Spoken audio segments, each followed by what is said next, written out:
Coucou les petites étoiles, j'espère que vous allez bien. Je vous retrouve aujourd'hui pour faire ma pile à lire pour l'éclosion livresque, le petit challenge dont je vous ai parlé mercredi, donc n'hésitez pas à aller voir la vidéo si vous ne savez pas ce qu'est l'éclosion livresque. Commençons sans plus tarder avec le premier que j'attrape qui est Amanda Blake, écrit par Juan Gomez Jurado et Barbara Montes. C'est le tome 1 d'une saga, je sais pas combien il y aura de tomes. Ce que je peux vous dire c'est que le tome 2 est déjà prévu, il va bientôt paraître. Voilà, c'est un petit jeunesse que j'ai très hâte de lire, il est illustré, tout ça, enfin franchement je sens qu'il va se lire très vite. Avec ce roman j'aimerais valider deux critères. Le premier ce serait un auteur qui est ni français ni américain, et donc là il est espagnol, donc c'est parfait. Et le deuxième critère c'est un roman écrit à la première personne, et c'est le cas ici puisque si je vous lis la première phrase par exemple c'est « Je m'appelle Amanda Blake », j'ai perdu la page. On recommence, faites comme si vous avez rien vu, rien entendu. C'est même pas la bonne page, attendez je suis perdue. Ah, c'est le début du chapitre 2. Bon, dans tous les cas, ça spoilait rien. Mais du coup, le début du chapitre 2, c'est « Je m'appelle Amanda Blake et mon monde a basculé il y a à peine quelques jours ». Voilà, quand je vous dis ça vous spoil absolument rien, c'est pas une blague. Donc voilà, j'ai très hâte de lire celui-ci. Et donc, côté résumé, on suit une jeune fille qui a 13 ans. Et comme je viens de vous le lire, en fait, son monde a basculé puisque sa famille cachait un mystère. Et donc, elle va recevoir une lettre mystérieuse qui va la conduire à emménager chez sa tante dans un grand manoir un peu mystérieux justement comme on peut l'apercevoir sans la couverture, et tout le mystère va naître à partir de ça. Vous allez voir que j'ai aussi inséré quelques classiques, quelques livres de cours puisque malheureusement il faut bien que je continue de les lire, je ne pourrai pas lire tous les livres que j'ai prévus, enfin en tout cas je pense pas lire tous ces livres que j'aimerais, en tout cas pour le plaisir, mais au moins je compte valider quelques catégories avec ces livres de cours. Et le premier c'est Enquête sur Hamlet, écrit par Pierre Bayard, édité chez les éditions Minuit Double, les éditions Minuit quoi. Et avec celui-ci j'aimerais valider les critères d'une couverture avec des personnages, comme on peut le constater ici, et un livre de poche, puisque oui, alors est-ce que j'ai un grand format pour illustrer ça, un qui va pas se casser, hop. Voilà, c'est un petit format. Donc voilà, j'ai pas grand chose de plus à vous dire. J'ai un cours sur Hamlet de Shakespeare. En vrai, c'est super bien, mis à part que j'avoue, j'ai un peu de mal à suivre avec la prof qui donne beaucoup d'infos. Enfin, c'est un peu compliqué à suivre, on va dire juste ça comme ça. Mais en attendant, je trouve ça très intéressant, même si celui-ci, j'avoue, il me tente pas particulièrement par rapport aux trois autres. Mais on va quand même le lire. Autre livre de cours qui sera potentiellement lu en audio, parce qu'en fait je l'ai trouvé sur différents endroits, et je me dis est-ce que celui-ci j'ai vraiment besoin de le lire en papier ? Je ne sais pas. Après il fait à peu près 130 pages, 135 pages, donc dans tous les cas il sera lu vachement vite.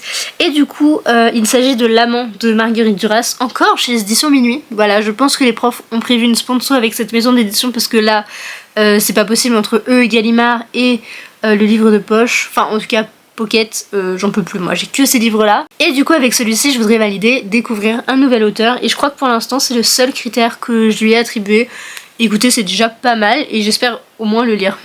Vous l'avez remarqué, je ne fais absolument pas de résumé sur ces livres-là, je ne sais pas spécialement de quoi ça parle, à part le premier c'était sur Hamlet, là du coup c'est une histoire un peu particulière apparemment, enfin je veux pas trop m'avancer donc je vous en parle pas précisément. Et on enchaîne avec le prochain qui est Better Than the Movies, qui me tente déjà beaucoup plus, écrit par Lynn Painter et édité chez je me suis trompée de ligne, édité chez Simon et Schuster, qui est donc la maison d'édition en anglais, puisque ma copine Solène me l'a offert en anglais. Et justement avec celui-ci je voudrais valider le critère de découvrir une maison d'édition, et le deuxième ce serait Il y a une histoire d'amour. Voilà, je vais pas vous faire de dessin, c'est une romance, quoi de mieux que ça. J'espère vraiment pouvoir le lire durant le challenge. C'est un roman donc en anglais et qui m'avait déjà paru assez dur quand je l'ai commencé, mais j'ai vraiment très envie de le lire, donc je pense que je vais me motiver. Je sais que c'est la saison pour, et en français il a un jaspage avec des marguerites. Bon là je l'ai pas du coup, mais incroyable, donc pour moi c'est un peu le livre pour le printemps. Donc j'espère vraiment pouvoir le découvrir. Ensuite je voudrais beaucoup lire Liberté oblige. En fait je dis je voudrais beaucoup lire. Je sais qu'il sera lu puisque je fais une lecture commune sur ce roman du 17 mars. Je sais pas quelle journée. Je crois que c'est ça, le 17 mars au 24, 25, quelque chose comme ça. On est à peu près sur 11 jours de lecture commune. Et donc il s'agit du deuxième tome de la saga Noblesse oblige, écrit par Maïwenn Alix, édité chez Slalom. Donc je vous mets une petite affiche quelque part, à mon avis elle sera déjà affichée. Mais je voudrais donc lire ce roman qui me tente énormément, parce que j'ai adoré le premier tome qui à la base devait être un one shot. Finalement il s'avère que c'est une saga, donc c'est parfait, ça me va très bien. Et pour vous expliquer brièvement de quoi ça parle, nous sommes toujours durant la monarchie, puisque la monarchie est toujours présente, voilà, elle n'a pas été abolie. Mais donc ce régime politique a continué d'évoluer avec les technologies qui arrivaient petit à petit.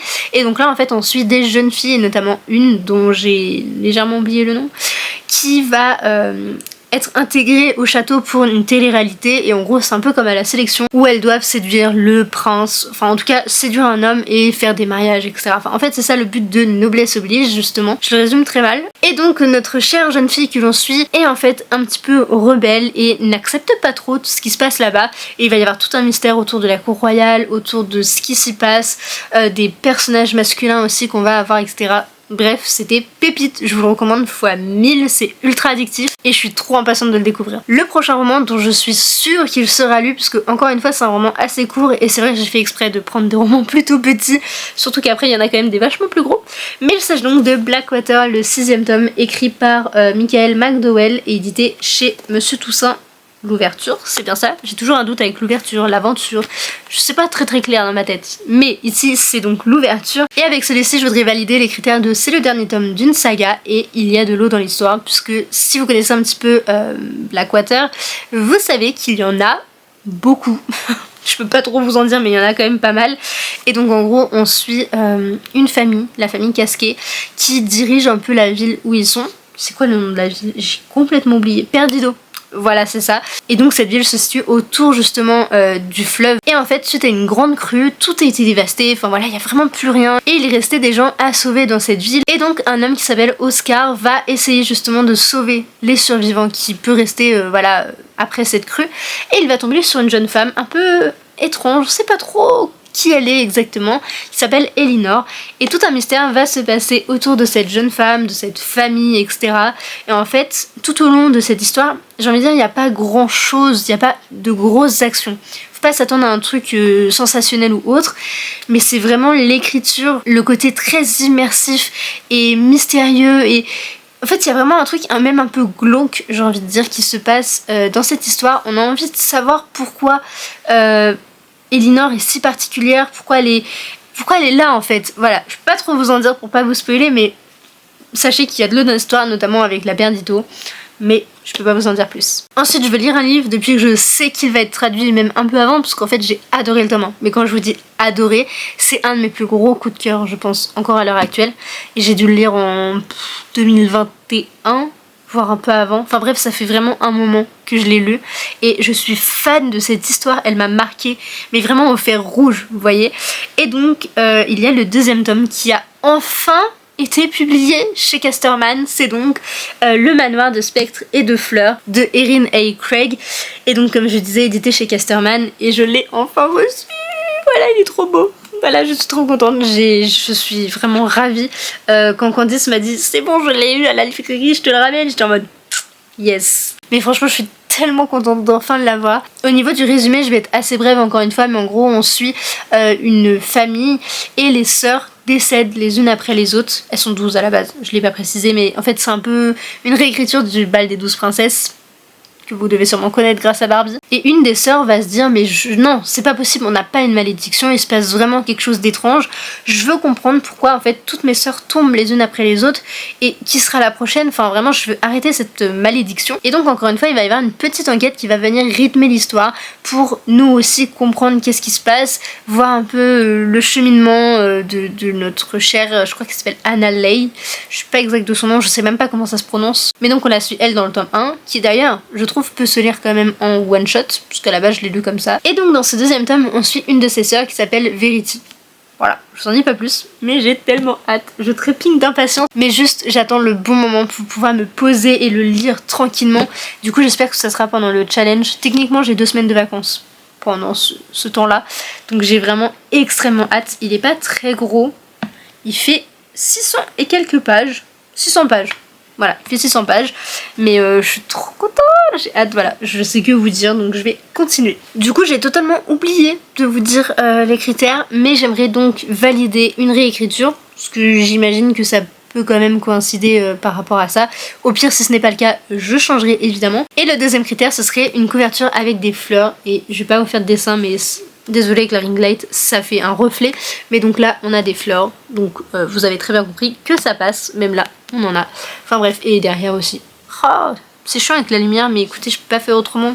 C'est le soir, il n'y a plus de lumière naturelle, donc malheureusement, on fait avec. Le prochain que j'ai attrapé, je l'ai casé, on va dire un peu... pas obligatoirement, mais disons que ça aurait pas été mon premier choix de lecture à l'heure actuelle, mais en même temps j'ai quand même très envie de le lire, juste je suis peut-être un peu effrayée je pense. Mais donc il fallait que je trouve un roman avec les mêmes initiales que moi, et il a fallu que je trouve donc A et D pour Amy et mon nom de famille. Et je suis tombée sur Elle et le feu, écrit par Alice Doublier, édité chez Hachette Roman. Et c'est vrai que j'ai très envie de le lire depuis sa sortie. Sauf que je me suis jamais penchée dessus. Peut-être un peu par peur, peut-être... je sais pas, peut-être parce que c'était pas dans mes priorités à l'heure actuelle, peut-être par la taille, parce qu'il fait presque 500 pages. Bon ça j'avoue je pense pas parce que j'ai lu... En fait non, j'ai pas lu de Brick depuis... Je crois pas, je sais pas. Bon bref, dans tous les cas, il faut vraiment que je le découvre. Donc dans cette histoire, nous sommes dans un monde où il vénère le feu. Et donc un jour, l'héritier de ce royaume va être en âge de se marier. Et donc les royaumes qui sont aux alentours ont 3 prétendantes à lui proposer. Elles sont donc Alia, qui n'a qu'un objectif, c'est de ne pas être choisie justement. Ensuite on a Effia qui, elle au contraire, meurt d'envie vraiment de se faire remarquer et potentiellement de devenir l'héritière. Et à côté on a aussi Sibylle qui est héritière d'un royaume fragile, et elle en fait elle a juste besoin d'alliés, donc elle voit un peu le mariage comme justement ce symbole d'alliés.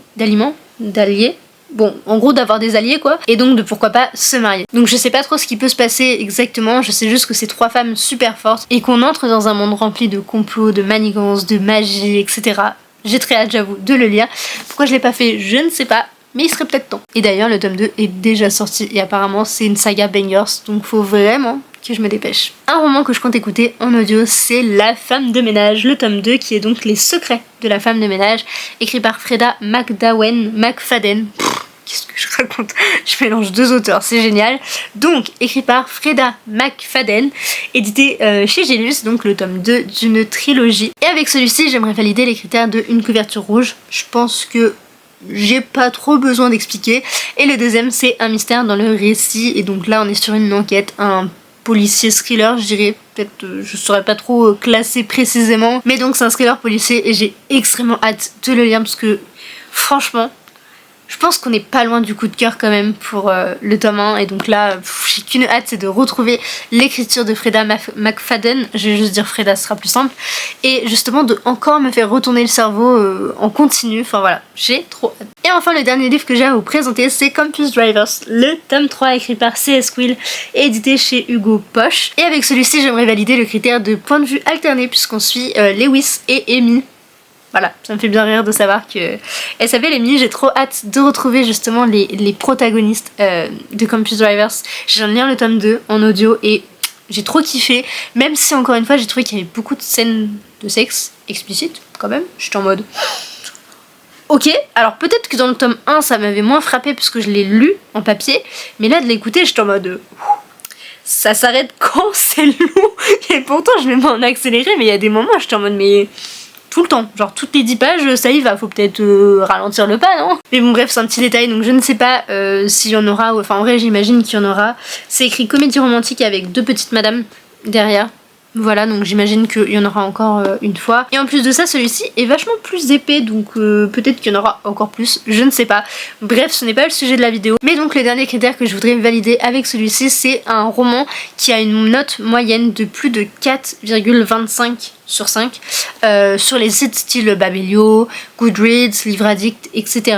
Glyph. Donc à partir du moment où il a plus de 4,25 ou 4,25 précisément au moment où vous le commencez, c'est bon, il n'y a pas de soucis. Et donc celui-ci je crois qu'il avait genre 4,32 ou 4,50, donc je me suis dit c'est parfait, ça fait point de vue alterné plus cette note là, donc c'est génial. Ça y est, je vous ai présenté tous les livres de ma pile à lire. Je vous ai pas précisé aussi que certains étaient des recommandations. Bon, à vrai dire, il n'y en a que 2 en fait là.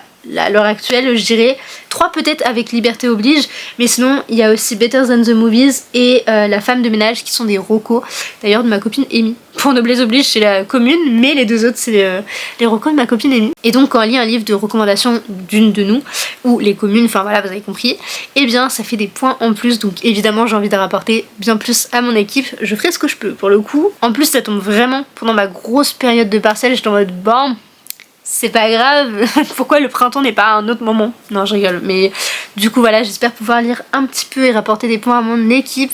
Donc voilà, c'est tout ce que j'avais à vous dire, j'espère que ça vous aura plu. N'hésitez pas à me dire en commentaire si vous participez, si vous voulez participer. Je vous rappelle au cas où, il y a une équipe Bourgeon, ça s'appelle, qui est donc une équipe très chill, où il n'y a pas de points, il n'y a pas de prise de tête, etc.